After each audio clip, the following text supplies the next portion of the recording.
recuerdan después en los dispositivos subsiguientes la importancia de que se cuente con los recursos presupuestarios y financieros para el funcionamiento, en el caso de la responsabilidad fiscal, para la creación de los órganos y entes. Nos recuerdan también en el control de gestión que estos entes van a estar sujetos a control. Después, el Decreto Ley Orgánica de Administración Pública, en la parte de la descentralización funcional, nos va a desarrollar a detalle estos mecanismos de control, que es ni más ni menos que el de adscripción, y a su vez dentro de esas potestades que tiene el órgano de adscripción de la Administración Central sobre los entes, y en el caso de los órganos será el sometimiento jerárquico, nos recuerda también en el caso de los entes la doctrina que dependiendo de la naturaleza del ente también hablaremos de distintos tipos de control, reservando la tutela para el caso de los institutos autónomos e institutos públicos, el control accionarial para lo que tiene que ver con las sociedades mercantiles y el control estatutario para lo que tiene que ver con fundaciones, sociedades civiles y asociaciones civiles públicas. Finalmente, nos desarrolla en los artículos 19 al 21 la necesidad de que cuando se creen estos órganos o entes se determinen cuáles son sus niveles directivos, soporte y sustantivos, que los niveles sustantivos, o lo que es igual las unidades administrativas internas que ustedes van a ver en esas instituciones, la parte de los organigramas, se van a corresponder con las competencias de ese órgano y ente. Esas unidades sustantivas son las que van a tener actividad asociada a la planificación y cumplimiento de metas, mientras que las unidades de soporte o apoyo, o sea, piensen ustedes, por ejemplo, talento humano, presupuesto y planificación en una institución promedio. O sea, hablemos, por ejemplo, de Procuraduría del Estado Mérida, vaya la publicidad de la institución. Ese es un órgano del Poder Público Estatal que se encarga de asesorar jurídicamente al Estado Bolivariano de Mérida y representarlo judicial y extrajudicialmente. Vale decir, es su abogado, es el abogado del Estado Mérida. Bueno, esa institución, su competencia natural, todo lo que tenga que ver con prestar asesoría y defensa judicial y extrajudicial, las unidades de esa institución en el organigrama que cumplan con esas actividades serán unidades sustantivas. Vale decir, las unidades donde están los abogados. Ahora bien, para que esos abogados puedan actuar, a lo mejor van a necesitar equipos, materiales, suministros, tiene usted que procesarles pagos de nómina, las unidades que se encargan de dotarlos de estos elementos, quién hace la nómina, talento humano, quién adquiere estos equipos y suministros, administración, servicios logísticos, etcétera. Estas unidades serán unidades de soporte o apoyo. Y finalmente también identificar cuáles van a ser las unidades directivas, los máximos niveles jerárquicos, que son los que representan, planifican y organizan y ejercen el control jerárquico dentro de la institución. Estos elementos es importante tenerlos claros porque después en los dispositivos 20 y 21 nos recuerdan que no debería gastarse mucho más allá de lo estrictamente necesario en el nivel apoyo, porque el grueso de las actividades, de los recursos deberían estar asignados a los niveles sustantivos porque a fin de cuentas son los que generan los bienes y servicios de cada institución. Hechas estas consideraciones sobre la creación de órganos y entes, vean que uno de los puntos claves es el aspecto competencial. A la hora de crear el órgano y ente debes dotarlo de competencia, lo cual nos obliga a mirar entonces, de nuevo, el 137 constitucional que nos recuerda que Constitución y ley definen cuáles son las atribuciones de esos órganos y entes que ejercen el poder público. El artículo 4 y 26 hay que leerlos de forma vinculada porque ambos nacen o devienen del mismo dispositivo constitucional, el 137, en su artículo 4, el Decreto Ley Orgánica de Administración Pública nos habla del principio de legalidad, recordándonos que asignación, distribución y ejercicio de competencia se sujeta a lo que diga la Constitución, la ley y los actos administrativos de carácter normativo que se dicten previa y conforme a la ley. Y el artículo 26 sobre el principio de competencia nos va a recordar que esa competencia que ha sido asignada, distribuida y que se está ejerciendo, esa competencia es de orden público, que el que la tiene la ejerce, que el que la tiene no puede renunciarla, no puede disminuirla, no puede convenir sobre ella.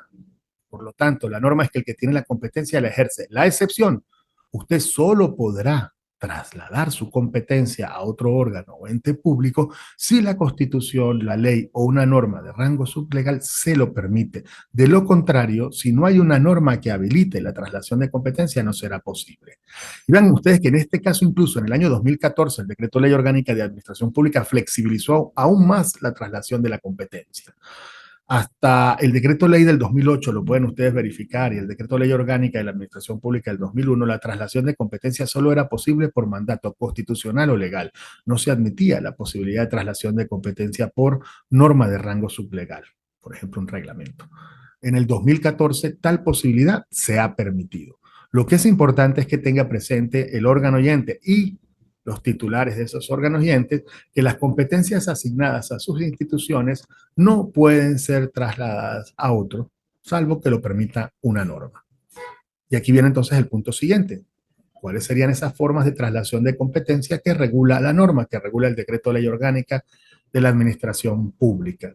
En el caso del decreto de ley orgánica de la administración pública, tendríamos que irnos no muy lejos en los dispositivos 28, 29 y siguientes para comenzar a trabajar las figuras de traslación de la competencia. Disculpen ustedes, 29 y siguientes a partir del principio de la descentralización funcional.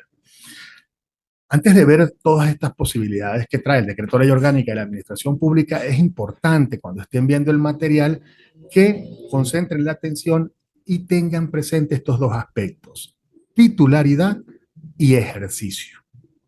Titularidad de la competencia, ejercicio de la competencia. Es un binomio que en lo normal es que va junto, el que tiene la competencia la ejerce, pero que de lo que vamos a estudiar acá pudieran ir disociados.